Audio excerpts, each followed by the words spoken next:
Salve, salve, ouvintes e ouvintes do podcast do lado esquerdo do muro do Conexão Israel. Estamos de volta, mais uma semana. Eu, Marcos Lorenstein e João Miragaia. Fala aí, João, como andas? Fala, Marquinhos, beleza? Tudo bem, pessoal?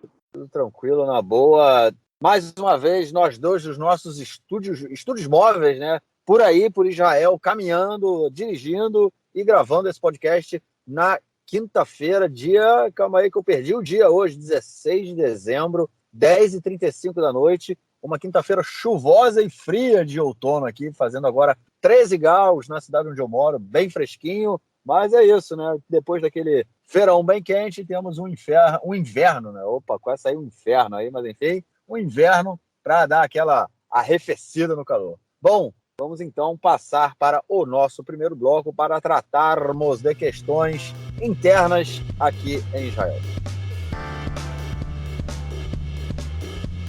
É isso, gente. Não é um bloco de política, mas não é diretamente de política, mas são outras questões internas. Vamos começar aí com uma notícia de última hora que, na verdade, eu nem consegui ver. O João viu agora que eu estava dirigindo, não vi.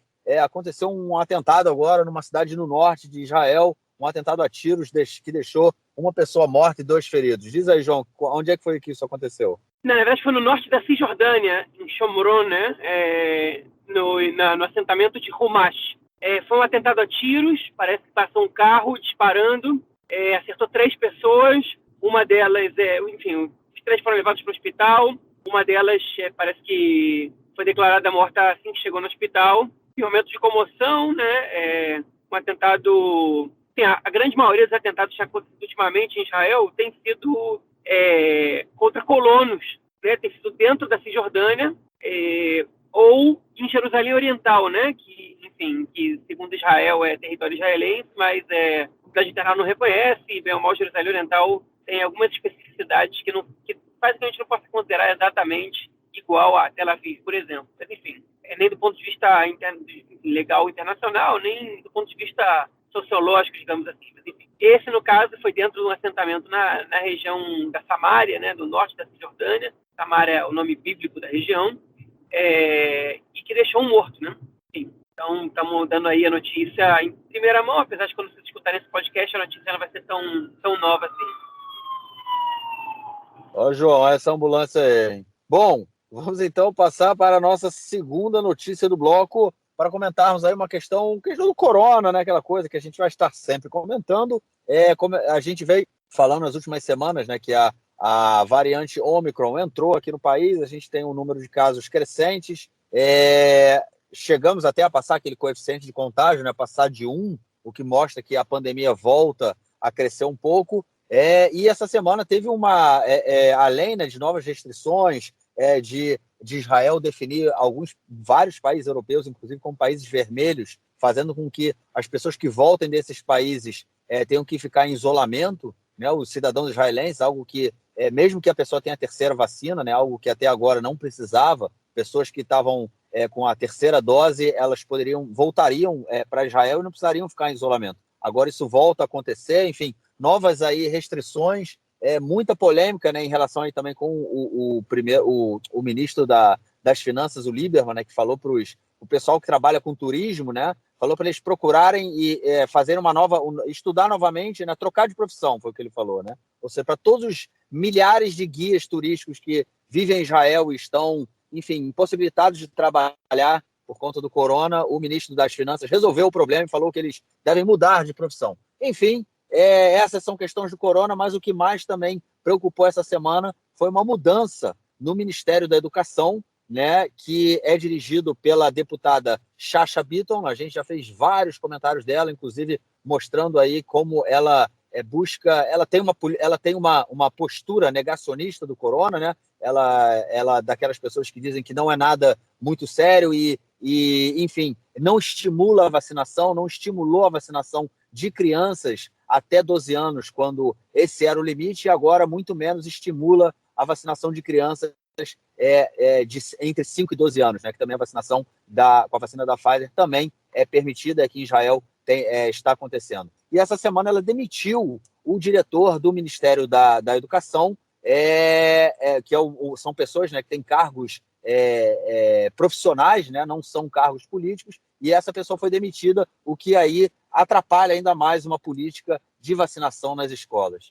João, ninguém sabe direito como é que funciona a Ômicron, né? Não tem muitas informações ainda. O que a gente vê, sim, são tentativas do governo de frear o contágio, né? E como é que chama isso? Que o vírus se espalhe pelo país. E, por outro lado, a gente tem uma política, né, que pode ser implementada aí pela ministra da Educação, que impede ou desestimula, né, a vacinação de crianças. Um tanto quanto complicado, né, cara?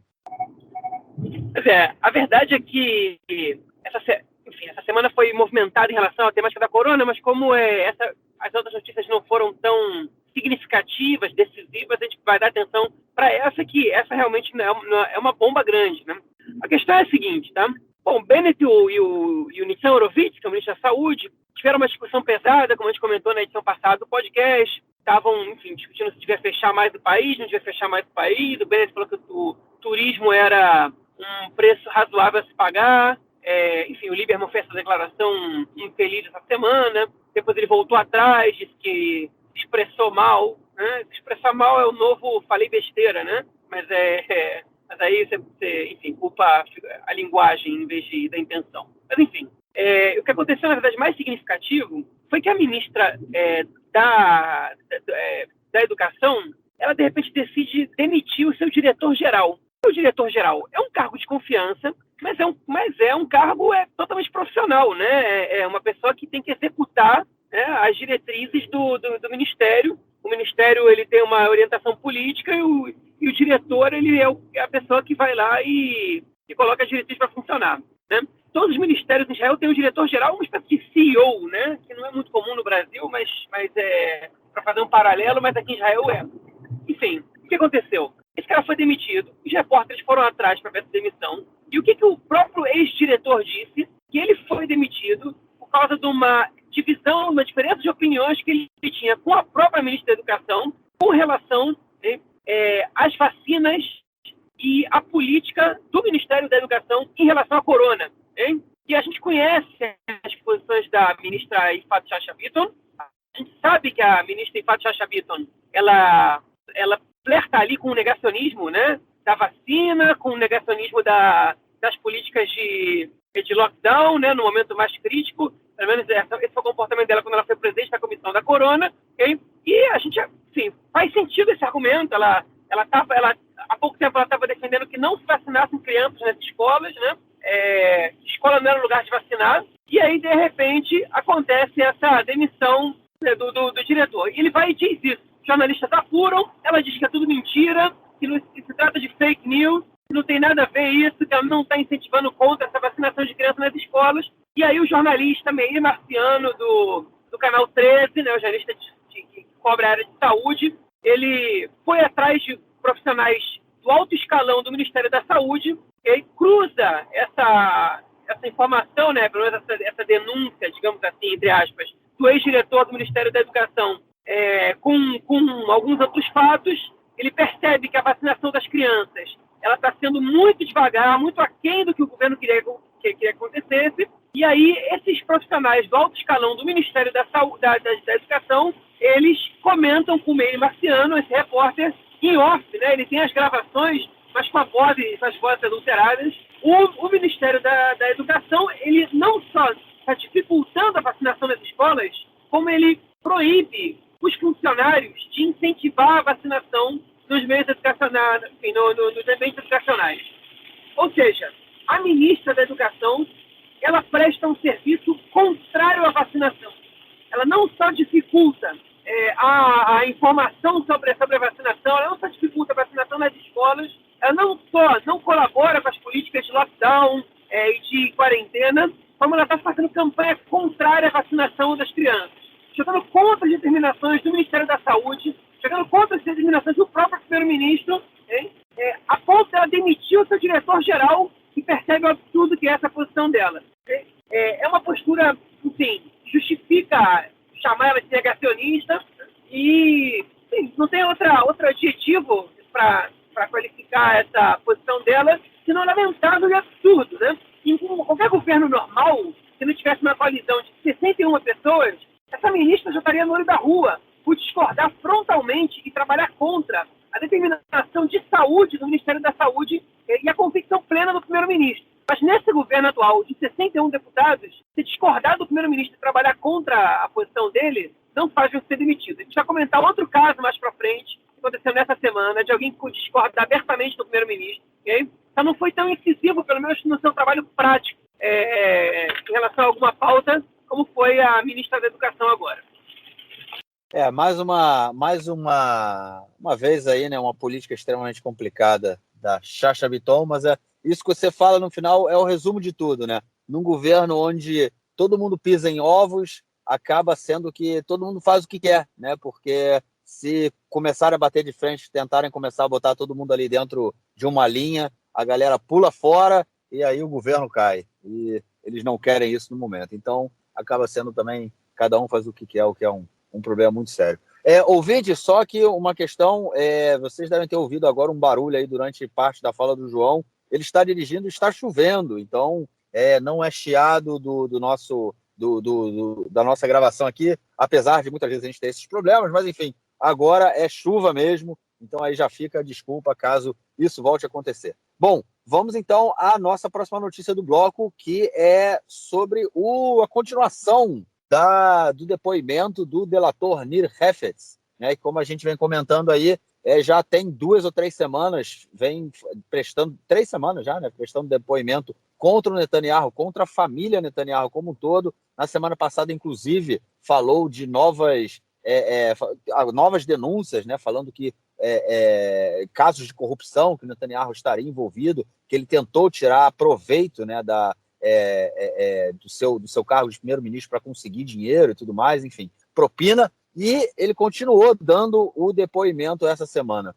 João, acrescentou algo mais? Semana passada foi quente, essa semana deu alguma coisa a mais ou não? Essa semana foi muito tranquilo. A grande maioria dos questionamentos que ele sofreu, das suas falas, elas foram foram mais polêmicas com o depoimento do Ilan Yoshua, que foi o primeiro a depor, que era o ex-diretor-geral do site Walla, ou sobre a sua decisão de ser delator premiado, né, de aceitar a delação premiada. O único ponto que chamou a atenção no que ele comentou agora foi que, em várias decisões que eram tomadas em relação a muitos aspectos, né, a participação da ex-primeira-dama, Sara Netanyahu, era muito decisiva, né, na tomada de decisões. E que, muitas vezes, a própria posição dele, do Nir Hefetz, e ele sentia que do Netanyahu também, eram decisões tomadas, posturas tomadas, com medo da Sara Netanyahu. E, principalmente dele, ele não se referiu tanto ao Netanyahu, porque o Netanyahu ele sentia, mas não pode confirmar, mas que dele, ele ficou preocupado. Ele disse que quando ele decidiu ser delator,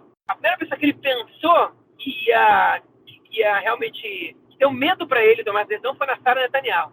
Para quem não vive em Israel, não está acostumado com as notícias aqui, a Sara Netanyahu ela tem fama de ser uma pessoa muito agressiva e muito controladora.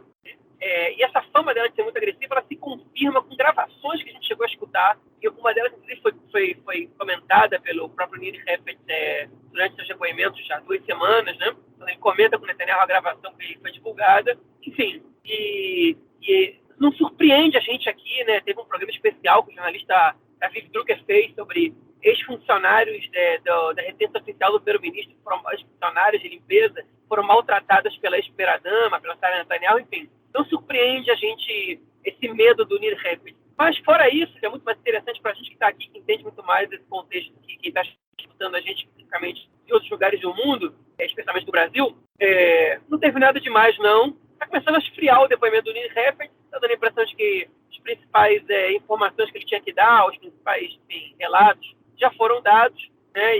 E falta agora a gente esperar que vai ser a próxima carta do baralho, mas ele, na semana que vem, continua falando, né? Não vai acabar o depoimento dele ainda não. Tem falado 3 dias por semana no tribunal, né? Ele já está, acho que há 15 dias já falando, já depondo, né? E, enfim, talvez apareça alguma coisa, depende da pergunta que fizerem, né? Depende agora de como é que vai agir a Procuradoria e a defesa do Netanyahu. O cara tem 3 semanas falando, ainda vai falar mais 2 semanas, significa que tem muito o que falar, né? Não para de falar e com certeza devem estar espremendo tudo ali, porque para conseguir os detalhes, para ver o que acontece aí com a família Netanyahu, né? Que foi Família que, na verdade, como a gente comentou aí nos outros episódios, tanto a Sara, né, Netanyahu, tomava decisões sobre o andamento do país, né, como também o filho do Bibi, um dos filhos do Bibi, né, o Yair Netanyahu, que enfim, não tem nenhum adjetivo que me veio à cabeça aqui para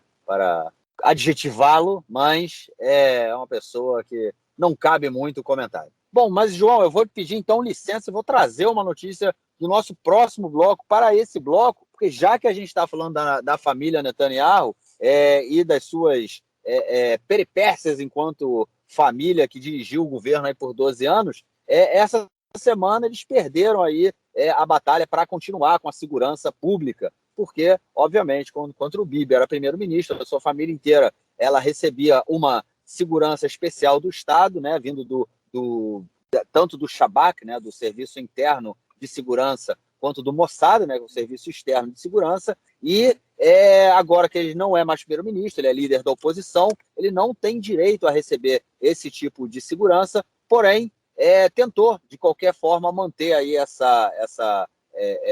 esse direito que é dado ao primeiro-ministro, porém, tanto o Mossad, né, quanto o Shabak falaram que não é necessário, que ele não precisa, eles não veem nenhuma ameaça à vida da família Netanyahu, e agora esse direito foi retirado e o Netanyahu vai ter que começar a pagar aí pela sua segurança.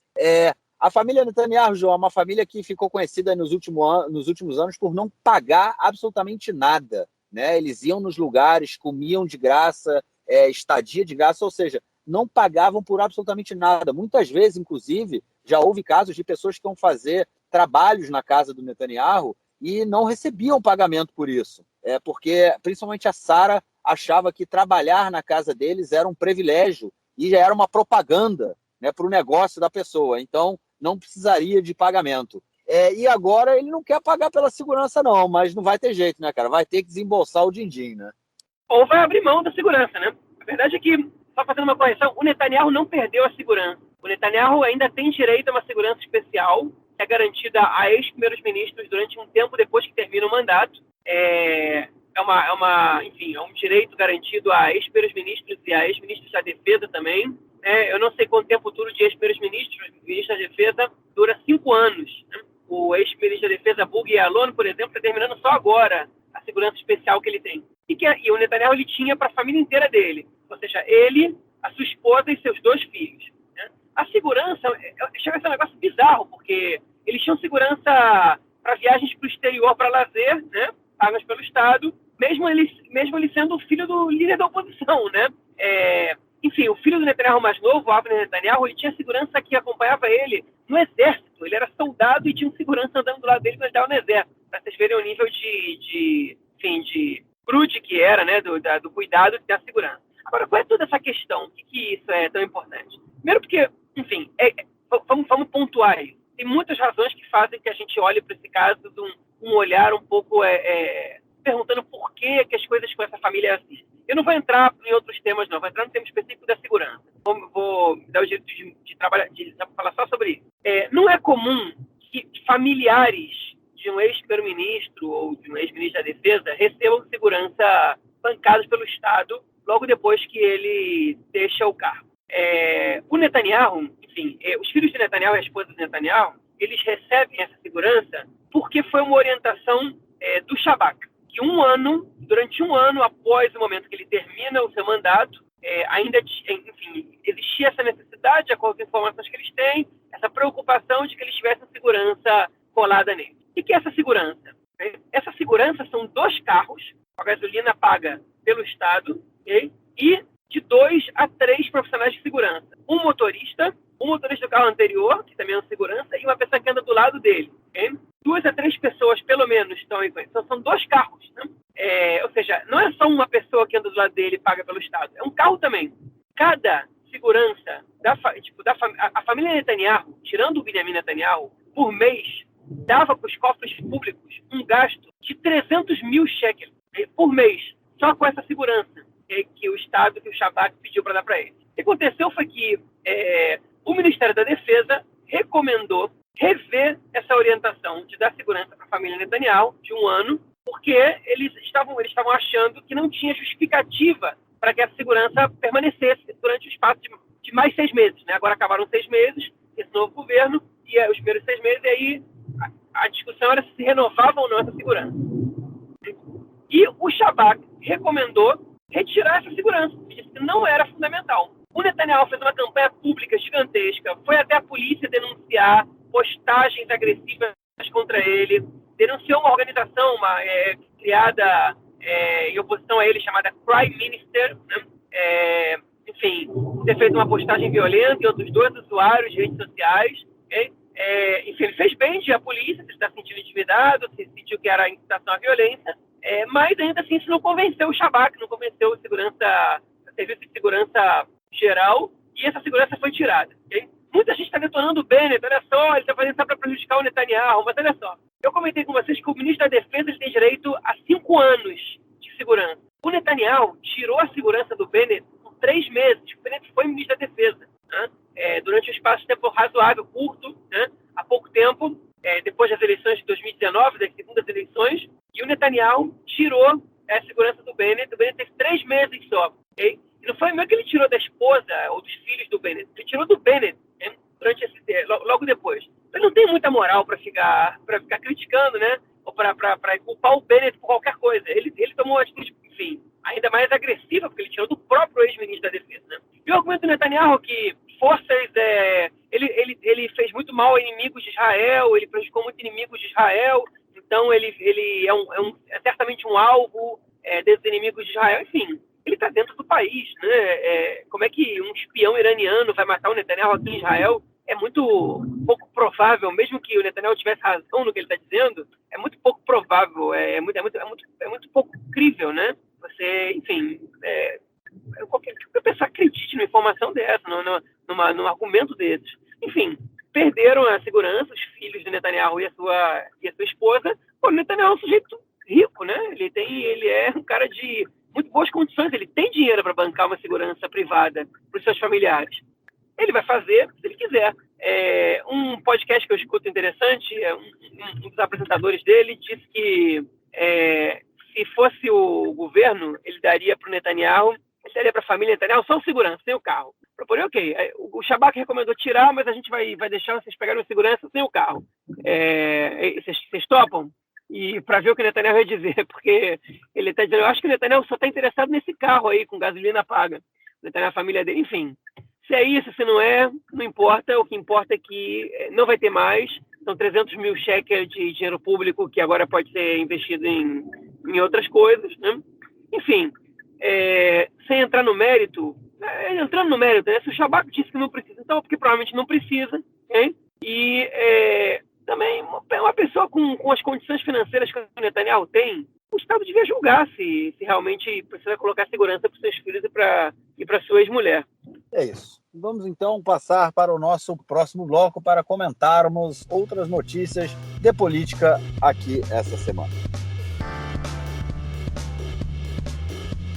Bom, a primeira notícia desse bloco, ela é sobre o ministro da Segurança Pública, né, Segurança Interna, Omer Bar-Lev, que em uma conversa, uma reunião, né, com uma representante dos Estados Unidos, chamada Victoria Nuland, ele fez um comentário dizendo que via com muita preocupação a violência dos colonos nos territórios ocupados e, enfim, e esse pronunciamento, né, essa conversa entre eles, ele tendo falado isso, gerou uma polêmica muito grande aqui em Israel, porque muita gente se recusa a ver a violência dos colonos. Bom, eu ia falar novamente, assim, na verdade eu acho que eu vou ter que falar, né? A gente comentou nos últimos episódios, ou vem comentando, porque são coisas que vêm acontecendo. Comentamos várias vezes sobre a violência dos colonos nos territórios, né? O quanto isso acaba sendo, pelo menos na minha opinião, né? Eu estou dando uma opinião, não sei se o João concorda ou não, na minha opinião, uma política de Estado, né? Que o Estado não tem problema com essa política, não faz nada para combater a violência dos colonos, muito pelo contrário, acaba virando as costas e dando apoio a isso. E, inclusive, o Omer Bar-Lev, no dia seguinte, né, a esse Twitter, que foi no dia 13 de dezembro, né, que ele falou que encontrou aí com a Victoria Nuland, No dia 14 ele faz um outro tweet muito interessante, né? Que ele fala que as pessoas que criticam o posicionamento dele que é problema delas, né? Que, enfim, a violência acontece, mas o que ele fala assim no Twitter é muito engraçado. É muito interessante, né? Que ele fala: eu vou continuar trabalhando para acabar com o terrorismo palestino como se não houvesse violência dos colonos, e vou trabalhar para acabar com a violência dos colonos como se não houvesse terrorismo palestino. Ou seja, dos colonos ele fala de violência e dos palestinos ele fala de terrorismo, o que já é também uma narrativa, né? A construção de uma narrativa aí bem interessante e, na minha opinião, complicada. Mas, João, diz aí, o que você acha desse acontecimento todo aí envolvendo o Omer Bar-Lev essa semana? Na verdade, é uma polêmica esperada, né? O Omer Bar-Lev, né, um ex-militar, vale a pena dizer, um ex-major do Exército, que foi comandante da Sayeret Matkal, que é a unidade especial ligada direta a ordens do Ramatkal, que é o chefe das Forças Armadas, do qual o próprio Netanyahu fez parte, o seu irmão também fez parte, o Ehud Barak também teve esse mesmo cargo, né? O Omer Bar-Lev, enfim, ele é filho de um general importante, o Chaim Bar-Lev, israelense, que traçou lá a linha de Israel com o Sinai depois da guerra dos 6 dias. E o Omer Bar-Lev, enfim, também foi um militar importante, chegou a ser general e assumiu o Ministério da Segurança Pública, né? E, enfim, numa reunião com a vice-ministra do Exterior dos Estados Unidos, Victoria Nuland, ele soltou esse comentário de que estava olhando com preocupação isso e que estavam trabalhando para diminuir essa violência dos colonos contra os palestinos. Foi um comentário que, do ponto de vista político, ele pode ter sido uma jogada inteligente, pode ter sido um erro desastrado. Por quê? Se ele quer marcar posição como um parlamentar de esquerda e preocupado com a questão palestina e fazer um discurso anti-colonização da Cisjordânia, esse é um discurso acertado. Mas, ao que parece, essa é uma narrativa, um discurso que o Partido Trabalhista tem evitado fazer, porque eles querem voltar a se tornar hegemônicos diante da esquerda, ou pelo menos é a grande força da esquerda, e esse discurso afasta eleitores, mais ligados a centros, que é ao centro, né? Ao consenso do centro ideológico israelense. Enfim, que é a pessoa mais ligada ao Rabin, ao Shimon Peres e a políticos mais ligados ao consenso trabalhista que era predominante há 20 anos atrás, né? Que é o que a Merav Michaeli, que ele do partido, está tentando levar o partido. Então, esse comentário vira inoportuno, porque em Israel você fazer qualquer crítica aos colonos sem citar o terrorismo palestino, você vira alvo de massacre por parte da direita, que usa do teu discurso para te acusar de tentar dividir o povo, de tentar culpar os colonos por coisas que os palestinos fazem muito pior e blá, blá, blá, blá, blá. Hein? E funciona. Para a direita isso é um combustível tremendo. Né? O Smotrich, o Ben-Gvir, estão aí descendo o pau no Ben-Gvir, chamaram ele de tudo que é coisa, pediram a sua cabeça, os parlamentares do Likud também. Enfim, Ben-Gvir acaba que conseguiu fazer com que o Bennett levantasse a cadeira para criticá-lo, porque o Bennett, que tenta ficar em cima do muro o máximo possível, teve que falar que os colonos são o nosso muro de defesa, que se eles não estivessem lá, a gente estaria sendo atacados, que eles dão suporte para o exército, né? E aí é impressionante como todos os parlamentares do Yamina disseram a mesma coisa, usaram os mesmos termos, né? Melach haaretz, que é o sal do Estado, né? Que é uma expressão que se usava para os kibbutzim, para as pessoas que moravam nos kibbutzim antigamente, que era que ninguém nunca percebe que eles estão aí, né? Mas se não fosse por eles, esse Estado não ia ter como existir, né? Que é o significado do sal na comida. É o tempero mais barato, que as pessoas menos dão valor, mas se você não cozinha com sal, nada tem gosto, né? Enfim, agora que a direita usa para se referir aos colonos, que eles são Melach haaretz, né? O Nir Orbach, a Eilert Shaked, o Naftali Bennett, o Matan Kahana, praticamente todo mundo em Yamina soltou esse comentário, né, de Homat Magen, que é o muro de proteção, e Melach haaretz, né? E alguns usaram também os novos Halutzim, os novos pioneiros, que, enfim, em comparação ao que fizeram os kibbutzim também, as primeiras pessoas que foram lá e criaram kibbutzim, moshavim e outros assentamentos nos lugares mais longínquos do país para delimitar as fronteiras, né? E tiveram que enfrentar o isolamento, enfrentar a pobreza, enfrentar os inimigos, né? Assim, a direita, enfim, narra a presença dos colonos, né, na Cisjordânia. Bom, de fato, gerou uma grande polêmica. O Omer Bar-Lev, ele foi lá e disse: eu não vou voltar atrás nas coisas que eu disse, eu fui muito claro e quero dizer, a violência dos colonos é muito preocupante. E aí ele parafraseou o Ben-Gurion, dizendo: vou combater o terrorismo palestino como se não houvesse violência dos colonos, e vou combater as violências dos colonos como se não tivesse o terrorismo palestino. Ele parafraseou o Ben-Gurion quando disse que tinha que combater o mandato britânico como se não houvesse nazismo, porque já foi na época da Segunda Guerra Mundial, tinha que combater o nazismo como se não houvesse o livro branco, né, que era o documento emitido pelo mandato britânico, que proibia a imigração judaica e que, enfim, dificultava um pouco o desenvolvimento do empreendimento sionista na Palestina antes da criação do Estado. Então ele tentou parafrasear o Ben-Gurion, não fez tanto sucesso assim, pelo menos entre boa parte da população israelense. Outra parte gostou do comentário que ele fez, porque como ministro da Segurança Pública, né, ele sabe que os colonos ali eles não podem ser presos pelo exército. Então é função dele cuidar disso. Então ele está certo. O que tem que preocupar ele é isso. Quem tem que lidar com o terrorismo não é ele, é o ministro da Defesa, é o Benny Gantz. Então o Omer Bar-Lev está mais do que certo no comentário que ele fez. O que vocês querem que ele faça? Que ele vai cuidar de terrorismo palestino? Ele não cuida do que acontece em territórios que não fazem parte da soberania israelense, nem nem onde a lei israelense é o que manda, né? Então o comentário dele foi pontual, tá bem. E ele não classificou, Marquinhos, esses casos como terrorismo, porque eles não estão tipificados ainda, mas poderiam estar, talvez muitos deles devessem estar, certamente. Okay?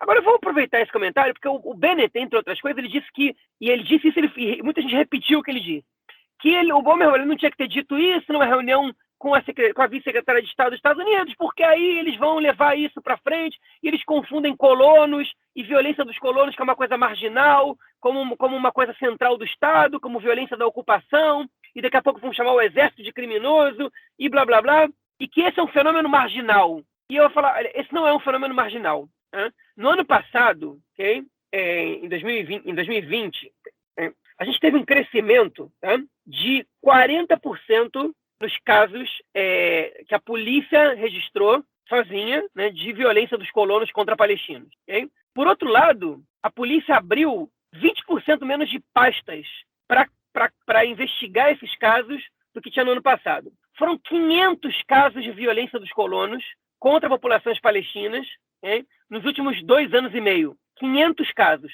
Esse não pode ser um fenômeno marginal. É um caso a cada 2 dias de ataques de colonos contra populações palestinas. Okay? Não pode ser considerado um fenômeno marginal. De todo tipo. Tá? Mas esses colonos são vítimas de pedradas, de coquetéis molotov, às vezes de tiros, como foram hoje. É verdade, eles são vítimas do terrorismo palestino. Ninguém está dizendo que não são. Hein? Só que do terrorismo palestino, o Estado de Israel cuida bastante bem, o Ministério da Defesa, o Shabak, né?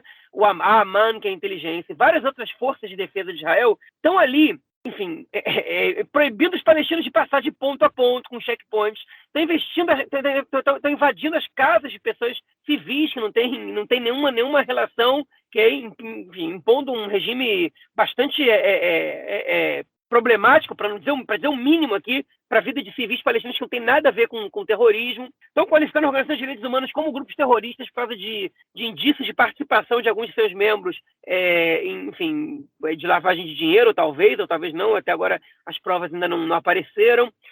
O Estado de Israel, ele trabalha dia e noite contra o terrorismo palestino e em cooperação com a autoridade palestina, queira a direita israelense reconhecer isso ou não. Isso é um fato. Então, porque o terrorismo palestino está sendo influenciado pela autoridade palestina. Isso não é verdade. Isso é falso. A autoridade palestina ela ajuda a evitar os casos de terrorismo. Você pode interpretar, mas eles dão dinheiro para famílias de terroristas.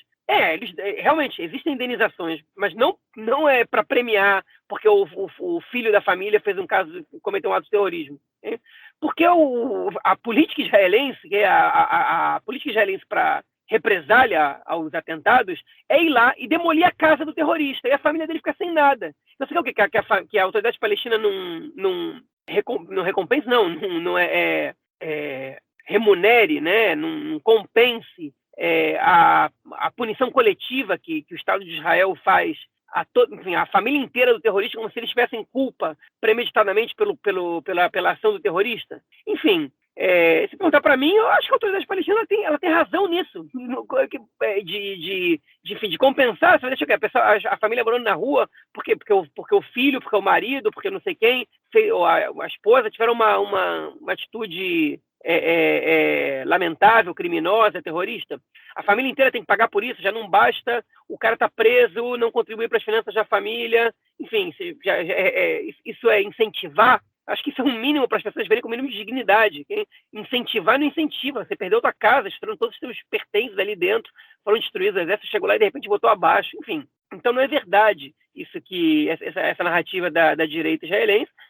O Omer Bar-Lev está certo no que ele está dizendo, okay? E obviamente eu não estou fazendo aqui nenhuma defesa ao terrorismo, vocês não tentem me interpretar mal, porque não estou fazendo aqui. É óbvio que eu condeno a violência, principalmente a violência contra civis. Hein?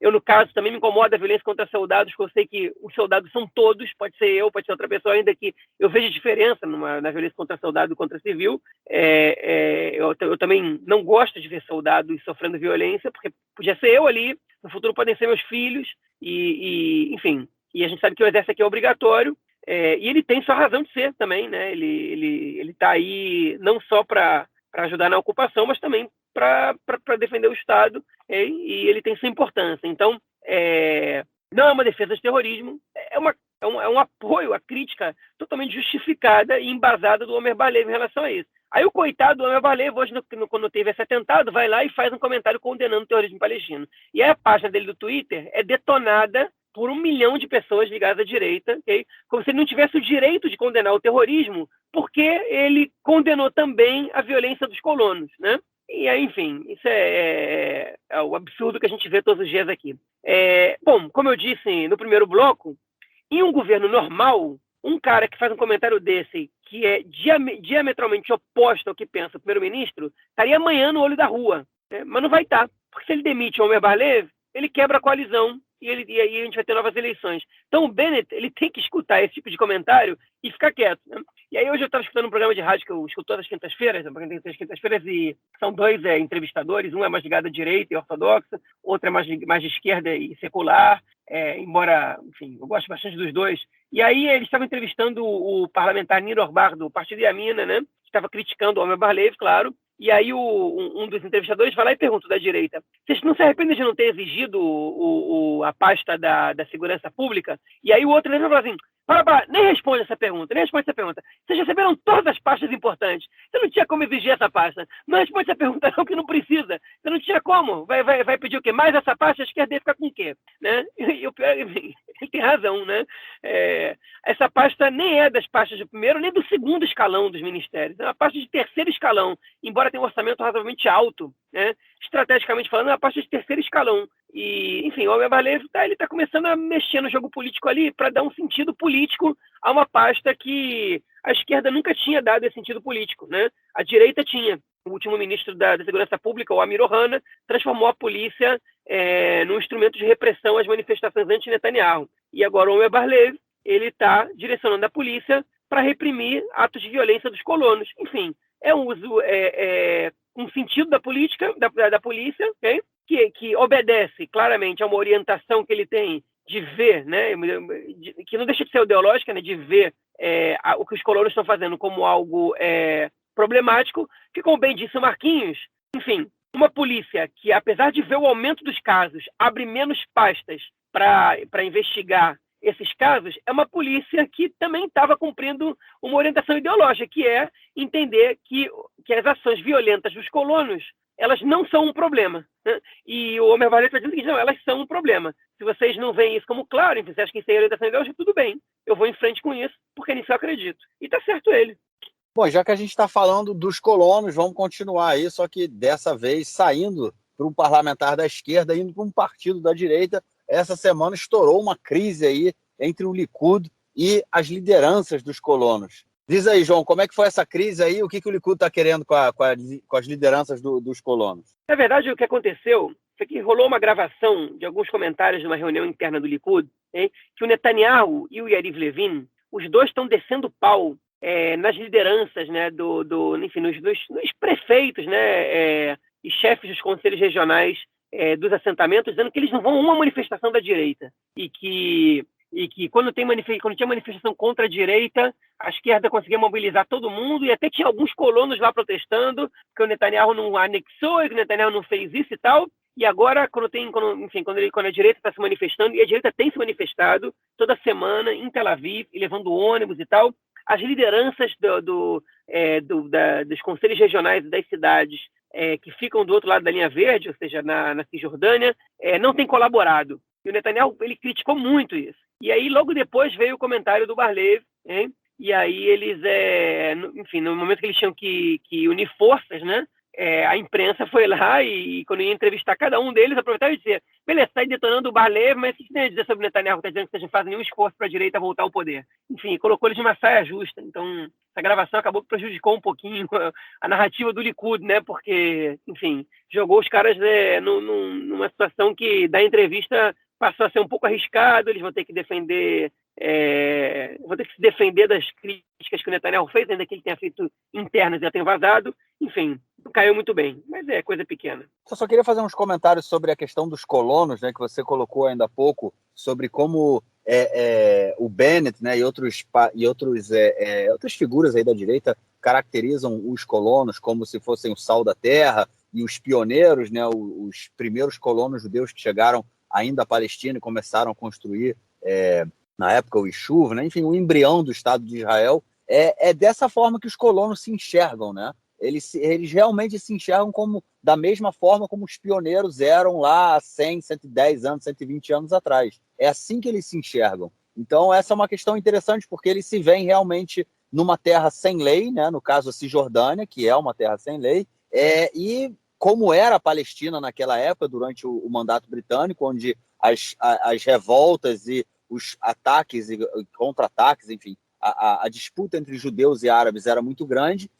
E na Cisjordânia acontece a mesma coisa, eles continuam se enxergando dessa forma, né? Então é interessante ver essa relação e como isso se constrói também dentro da própria narrativa aí da direita. Só um comentário que eu não fiz no momento em que você falou sobre o tema, mas como estamos falando ainda dos colonos, era importante dizer isso também. Bom, a próxima notícia do bloco, ela é sobre a parlamentar Shirley Pinto, do partido Yamina, que há uma semana atrás ela deu à luz, foi mamãe, e já foi obrigada a ir ao parlamento votar essa semana, 6 dias depois de ter dado à luz. Ela tem direito, obviamente, como toda mulher, à licença maternidade, mas ela teve que deixar a licença maternidade para ir votar, simplesmente porque a coalizão tem 61 cadeiras, né, 61 votos, muito curto, e se toda a oposição estiver presente e algum membro da coalizão faltar, eles podem perder essa votação, qualquer votação, no caso, né? Então é sempre importante que todos estejam presentes, e foi isso que aconteceu dessa vez. Ela foi obrigada a ir à votação para garantir a vitória do governo no parlamento. Complicado, né, cara? A verdade é que esse caso, o impressionante dele é o seguinte: a Shirley Pinto, ela tem um bebê há 6 dias, né? Até agora já tem 8 dias. Mas tem 6 dias que ela pariu. Tem mulheres que passam esse tempo no hospital ainda, né? Que, enfim, ela está ainda se recuperando do parto. O bebê tem 6 dias, super, enfim, exposto a ficar doente, a uma série de coisas. E ela, enfim, queria que um acordo de cavalheiros, que em geral é respeitado, que é se um parlamentar da coalizão ele se encontra impossibilitado de estar na Knesset por uma questão de saúde, então a oposição ela retira um voto também para igualar as forças, porque é uma questão que obedece ao bom senso democrático, né?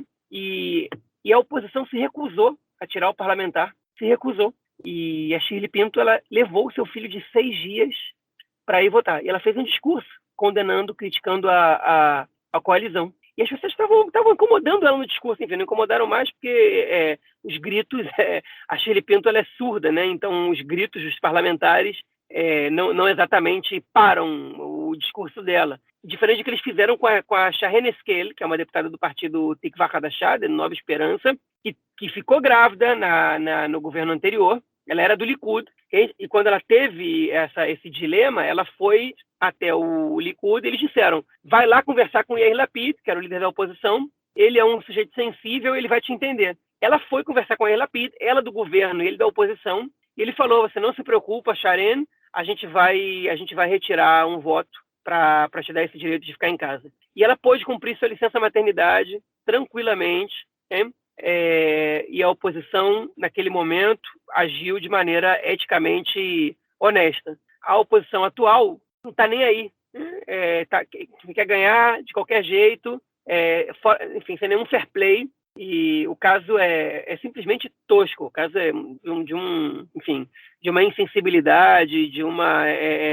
não sei que palavras a gente tem para usar, né? É igual fair play, né? Igual o jogador do outro time tá caído no chão, aí o cara joga a bola para fora e o outro vai lá e bate o lateral e não devolve a bola e vai lá e faz o gol. Basicamente é a mesma situação que a oposição quis fazer e obriga a Shirley Pinto a ir com um filho de 6 dias para a Knesset, ela um pouco depois do parto, para poder votar e não deixar o governo, enfim, se dar mal nessa situação. E pior, ela não pode nem renunciar em relação à lei norueguesa, porque o suplente do Yamina, que está esperando ali, é um cara que é contra a entrada do partido nesse governo de união, né? Então, o Yamina não tem o direito de perder nenhum deputado ali. Mas ele já perdeu. Ela, na verdade, já é da lei norueguesa, né? Ela já entrou na vaga, no caso da Ayelet Shaked, que renunciou para ser só ministra, e ela entrou. A próxima pessoa que o Yamina liberar corre o risco de cair o governo. Então, enfim, a Yamina já perdeu né, nesse caso. Então, no caso, ela não pode nem renunciar e esperar acabar a licença maternidade para poder voltar. Vamos ver como é que a oposição vai se comportar a partir de agora, porque pegou mal, inclusive, entre parte dos eleitores dos partidos da oposição. É isso. Vamos então passar para o nosso próximo bloco para comentarmos sobre questões externas aqui em Israel. A primeira notícia do bloco, ela fala de uma informação dada aí pelo New York Times, falando que o governo americano sabia de 2 ataques israelenses ao Irã e, enfim, e deixou com que isso acontecesse sem meter o dedo. João, isso saindo, né? O que é interessante assim, muitas vezes quando há esses ataques, os dedos são apontados diretamente para Israel, que na grande maioria das vezes a quase totalidade, né, não assume a responsabilidade. Mas no momento em que sai uma notícia dessa, né, dizendo inclusive que os Estados Unidos, que o governo americano sabia disso, isso é uma evidência, né? Acaba sendo uma evidência que Israel pode seja aí o mandante desses ataques. Mais lenha na fogueira aí, cara, dessa disputa entre Israel e Irã. Mas lenha na fogueira, a verdade é que isso aí mostra, não só do Israel com o Irã, dos Estados Unidos com o Irã, no momento que houve uma mínima evolução, né, no acordo que o Irã está fazendo com as potências ocidentais sobre a não produção de armas nucleares, né? Quando o Irã aceitou colocar câmeras na usina nuclear. Mas o que mostra é que Israel teria feito com os Estados Unidos um acordo de 0 surpresas, né? Assim esse acordo é chamado, que Israel não surpreenderia os Estados Unidos, tudo seria comentado de antemão. E o que o New York Times divulgou é que 2 ataques, entre eles um incêndio, né, numa fábrica de centrifugas, provavelmente ações cyber ou de sabotagem causadas por agentes israelenses presentes no Irã, né, teriam sido feitos por Israel com o consentimento e com enfim, a informação prévia do governo norte-americano, já do Joe Biden. Enfim, Israel não fez nenhum comentário sobre isso, os Estados Unidos também não, ninguém confirmou essa situação. O Irã, num desses casos, chegou a acusar Israel, no outro não. Enfim, a gente não sabe exatamente se isso é verdade ou não, mas foi uma fonte do alto escalão da defesa dos Estados Unidos, então, que disse no New York Times, que é um jornal com algum prestígio, né? Então, essa informação ela tem boa chance de ser correta. Enfim, o que também foi noticiado pelo New York Times, que eu achei ainda mais interessante, é que Israel teria bombardeado, num desses vários bombardeios que Israel fez à Síria ultimamente, Israel teria bombardeado um depósito de armas químicas do governo Assad na Síria, né? E que, o Assad ele teoricamente, ele eliminou todas as armas químicas que ele tinha no país, depois de um acordo que ele fez com a comunidade internacional, e, segundo o New York Times, Israel destruiu um desses depósitos que ele não teria eliminado ou que ele teria, enfim, de armas que ele teria produzido depois desse acordo ter entrado em prática, ele ter eliminado as anteriores, né? E esse bombardeio é um recado claro ao Irã, né? É o seguinte, olha, a gente sabe que vocês estão escondendo, a gente vai lá e bombardeia, né? Agora, enfim, esse recado claro, né?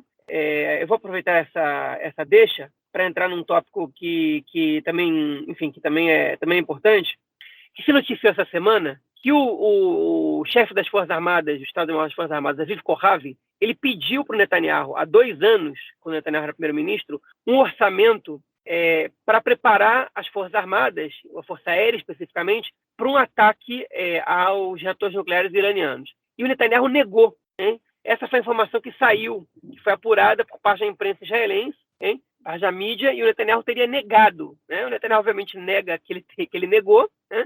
O Aviv Kochavi não comenta sobre isso, porque ele tem um cargo apolítico, né? O cargo memlarti, como a gente diz, né? É do Estado, não do governo. Ele fez seu pedido técnico, o Netanyahu negou esse aumento de orçamento para essa preparação, uma preparação que demora uns 2, 3 anos para ser feita, sendo otimista. E aí o Netanyahu, quando nega, ele impossibilita que o Estado hoje tenha a possibilidade de atacar o Irã, porque não existe uma preparação adequada para fazer esses ataques ao reator nuclear iraniano. Então, enfim, toda essa retórica de que o exército israelense não vai deixar com que o Irã tenha armas nucleares, isso, aquilo, aquilo outro. Enfim, se não existe um ataque cyber muito bem programado, que é difícil a gente acreditar, já não tem condições, é blefe, não tem condições de atacar o reator nuclear iraniano. Ele tem que torcer mais para um acordo mesmo, né? E, enfim, o Israel pode passar vários recados através da Síria, fazendo um ataque cyber menos significativo aqui e ali, mas no fim das contas a gente sabe que um ataque ao reator nuclear iraniano pela Força Aérea, a Força Aérea não só não está preparada para isso, pode tentar começar uma guerra total com uma baixa perspectiva de sucesso, né? E com consequências muito perigosas para a população civil israelense, porque o Irã não precisa atacar Israel para que a gente fique sob fogo cruzado, né? Basta que o Hezbollah, ali do sul do Líbano, ataque Israel. Se estima que o Hezbollah tem entre 120 e 150 mil foguetes e mísseis para lançar contra Israel, fora túneis, fora outro tipo de ações. Enfim, que ainda que o exército israelense possa entrar no Líbano e fazer um estrago danado e matar muita gente, expulsar o Hezbollah mais para o norte, até que isso aconteça, o país vai ficar sob fogo de dezenas de milhares de mísseis, né, de foguetes. Então, tem que ser tudo muito bem pensado, tem que ser uma estratégia muito concreta, com a certeza de que os ganhos vão ser maiores que as perdas. E se você não tiver uma preparação espetacular para isso, e concreta e eficiente, isso não vai ser feito, né? Então não adianta você mandar recado, não adianta fazer isso e aquilo. O Irã sabe, o Irã não tem uma inteligência inoperante e eles sabem disso. Então, esse blefe, uma hora, ele vai deixar de funcionar. Bom, e a última notícia desse bloco, ela é mais ou menos, vamos dizer, uma fofoca, João. É uma fofoca porque ela fala aí do fim do relacionamento entre Bibi Netanyahu e Donald Trump. Bom, para quem não lembra, né, eles tinham uma super relação, viviam super bem, risos para todos os lados, né, risos e sorrisos para todos os lados. Até que essa semana, em uma entrevista divulgada aí pelo jornalista, como é que é o nome dele? Eu sempre me confundo Aviv Drucker com Barak Ravid, não é isso? É o Barak Ravid. É o Barak Ravid, isso. Ele fez uma entrevista com o Trump, em que o Trump desce o pau do Netanyahu, na reação do Netanyahu em cumprimentar o Joe Biden depois da eleição do Joe Biden, né, quando ele venceu o Donald Trump. E no final ele fala assim, fuck him, ou seja, acabou aí com o relacionamento, não deixando nada para um futuro próximo. Teve gente, João, falando que isso foi positivo para o Netanyahu, que mostrava aí que o Netanyahu também estava próximo dos democratas, como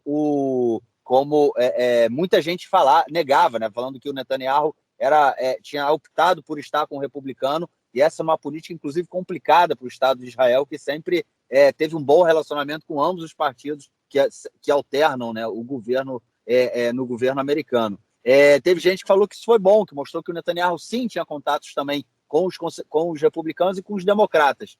Mas, por outro lado, a própria reação do Joe Biden contra o Netanyahu e a preferência, né, mesmo que seja oculta, mas como a gente sempre ouviu aqui, dizendo que há uma preferência para que o Netanyahu não volte para o governo, mostram que essa retórica, esse argumento, né, de que o Netanyahu jogava para os dois lados, tinha bons contatos com os dois lados, não é um tanto positivo. E que agora, sem o Trump, ele perde muito, né? Não, a verdade é que o Netanyahu, ele pode negar o que ele quiser, mas a gente viu nos últimos 12 anos de governo dele como ele teve muita dificuldade de governar junto com o Obama e como ele teve muita facilidade de governar junto com o Trump. E ele não teve, enfim, ele provocou o Obama, ele criou problema, né? Não foi só uma incompatibilidade, ele provocou. E com o Trump ele se ajoelhou ali e fez comentários muito positivos sobre o Trump, ajudou o Trump, um monte de coisa, e foi muito ajudado pelo Trump também, né? Foi uma relação mútua, que um ajudou o outro, okay?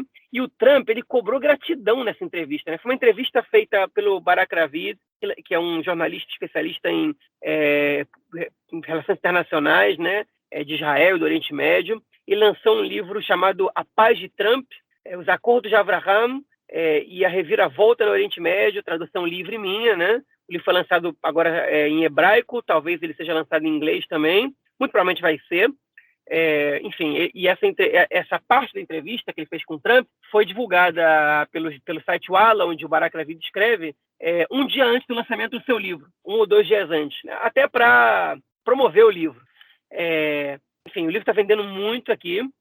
Foi uma pesquisa grande que ele fez, ele entrevistou o Trump acho que 2 ou 3 vezes, e o Trump é interessante que ele faz fake news até na entrevista que ele dá para o Barak Ravid. Ele acusa 3 vezes o Netanyahu de ter sido o primeiro que felicitou a eleição do Trump, né, do Biden, né? Enfim, e ele não foi, o Barak Ravid disse, ele não foi o primeiro, ele só fez isso depois de 12 horas que a justiça americana reconheceu, o justiça eleitoral reconheceu a vitória do Biden, né? E ele disse, ele não foi o primeiro, mas foi um dos primeiros. Depois ele volta e fala, porque ele foi o primeiro, ele não precisava ter feito isso. E ele fez por vídeo, né? Muito remorso ele mostra, ele cobra lealdade, ele diz que ele deu presentes eleitorais para o Netanyahu, né? O Trump reconhece que ele reconheceu os Estados Unidos reconheceram a soberania de Israel no Golan, hein? Como que foi um presente eleitoral para o Netanyahu, ou seja, o Trump reconhece que ele fez esforço para o Netanyahu ganhar as eleições. Ele disse que naquele momento eles empataram, ele podia nem ter empatado ali, podia ter perdido, né, com o Benny Gantz nas eleições, se não fosse o que eu fiz. A gente não sabe o que teria acontecido, não sabe se isso influenciou tanto assim, mas o que a gente viu foi que o Trump fez um esforço para o Netanyahu ganhar eleições assim, né, um país intervindo nas eleições do outro, né? Um troço bizarro que não está sendo comentado do jeito que tinha que estar. O que foi mais comentado é quando ele vira e fala, porque ele não teve lealdade comigo, então foda-se ele, né? Fuck him, foi o que o Trump disse. Fala, eu gostava do Netanyahu, eu ainda gosto dele, mas eu também gosto de lealdade, ele não foi leal a mim. Enfim, ficou esse clima ruim no ar, hein? Se o Trump um dia voltar no poder, e o Netanyahu também, que é uma situação bastante hipotética, né? Porque tem que acontecer uma coincidência dos fatos, que os dois têm que estar. A gente não sabe o que vai acontecer exatamente na relação dos dois, mas a gente viu que o Trump ele não fez nenhuma questão de esconder o chateado que ele está com o Netanyahu por ele ter reconhecido a vitória do Biden, que segundo o próprio Trump, claramente foi fraudada e que se a comunidade internacional tivesse esperado para a apuração dos fatos, e teriam visto que ele realmente ganhou as eleições. E ele cita 2 chefes de Estado que demoraram muito mais que o Netanyahu para reconhecer a vitória do Biden, hein? O Vladimir Putin da Rússia e, surpresa para ninguém, Jair Bolsonaro, presidente do Brasil, que foi o último a reconhecer a vitória do Biden, parabenizar o Biden pela vitória, se não me engano, mais de um mês depois, né? E disse abertamente que as eleições foram fraudadas. Eu acho que o Trump esperava o mesmo que o Netanyahu. Eu acho que o Trump demorou um pouco para entender que o Netanyahu ele não tem fidelidade a absolutamente ninguém, talvez só a sua esposa e a seus filhos, absolutamente ninguém. E ele precisava, enfim, sustentar algum apoio do Biden para caso ele fosse vencer aquelas eleições, porque para ele tentar vencer aquelas eleições, ele não podia sair dali como que droga que o Biden ganhou, ou não acredita nessa vitória do Biden, e depois, você, enfim, você acha que a população vai votar e você antecipando uma crise tua com o presidente dos Estados Unidos? Aqui em Israel isso é impossível de acontecer. Pode ser da esquerda ou da direita. Ninguém vai votar num primeiro-ministro que já se sabe que vai começar o governo em crise com os Estados Unidos por ser quem é. E o Netanyahu, obviamente, que ele deu o passo certo ali, ele reconheceu a vitória do Biden para tentar forçar uma amizade, né? E mostrar para a população que não tinha problema. E o Trump sentiu. Se isso vai valer alguma coisa no futuro, eu não sei. Por enquanto é fofoca, né? E mesmo que não seja fofoca, mesmo que o Trump volte a poder algum dia, junto com o Netanyahu, também não sabe o quanto essa chateação do Trump vai se refletir na realidade, né? Mas, enfim, não deixa de ser interessante a gente ver os dois que sempre foram tão amigos. Agora o Trump está com esse ressentimento todo. Bom, lembrando, João, que o Trump ganhou um assentamento no Golan, né, cara? O Golan Heights, né, cara? Que agora, inclusive, está para ser construído, né? Parece que essa semana a Elliot Shaked falou que os processos estão avançando e vai ganhar aí o assentamento com o nome dele. E aqui que você está falando da questão aí do apoio eleitoral, na cidade onde eu vivo aqui tem uma comunidade americana grande, né? E eu me lembro, cara, que na época da eleição do Bibi, aqui da eleição em Israel, foram várias fotos, vários outdoors aqui com os dois apertando a mão, assim, e eu acho que o slogan era como é que chama? Tipo, de outra liga, né? De outra categoria, vamos dizer assim, né? Traduzindo para o português. Era uma coisa assim, para influenciar, né, na população a americana aqui a votar no Bibi. E mostra esse apoio, né? Enfim, vamos ver o que vem, se o Trump teria alguma chance aí de voltar alguma vez, né, à presidência americana. E o Bibi também, né, pelo amor de Deus. Bom, vamos então para o nosso próximo bloco para ouvir o comentário do camarada Nelsinho Burdi, Eu Esporte. Manda aí, Nelsinho.